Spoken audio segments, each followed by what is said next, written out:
মই আৰু এয়া বৌ ওলাইছোঁ টিকলাকেইটাক লগত লৈ খানা খাবলৈ, যিহেতু মাঘৰ 1 তাৰিখে আমাৰ গাঁৱত এটা খানা খোৱা হয়, তাৰ কাৰণে আমি এয়া ওলাইছোঁ। আৰু এই টিকলাকেইটা দেখিছে ওলাই মেলি কি ফূৰ্তি আৰু সিহঁতৰ। এয়া খোজকাঢ়ি গৈ আছোঁ, যিহেতু খানা যিহেতু গোটেই গাঁৱৰ মানুহে খাই, এনেকৈ খোজকাঢ়ি গৈ ভাল লাগে। আৰু এয়া গৈ পাই দেখিছোঁ কলহ প্ৰতিযোগিতা হৈ আছে।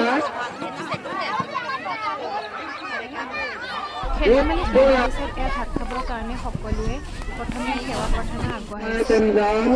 আপোনাৰ মহিমা আপোন জগত কৰি জীৱক পৰা পৰিকাম কৰি জীৱক পৰা পৰিকাম এই প্ৰভু এই পাপ সমস্যা আইনতি সমস্যা আজি ভোগালী বিহুৰ ছুটি পূজাত যিসকল দাতাই আমাৰ বিভিন্ন দোকানত শাক দালি মাছ ইত্যাদি সকলো বহিবা লাহে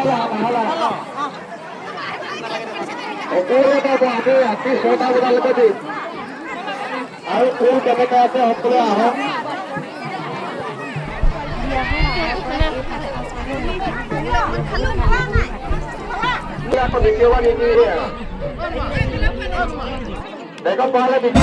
আৰু এয়া আছিলে উৰুকাৰ নিশাৰ আকাশ পতামৰ ভিতৰ খৰাই।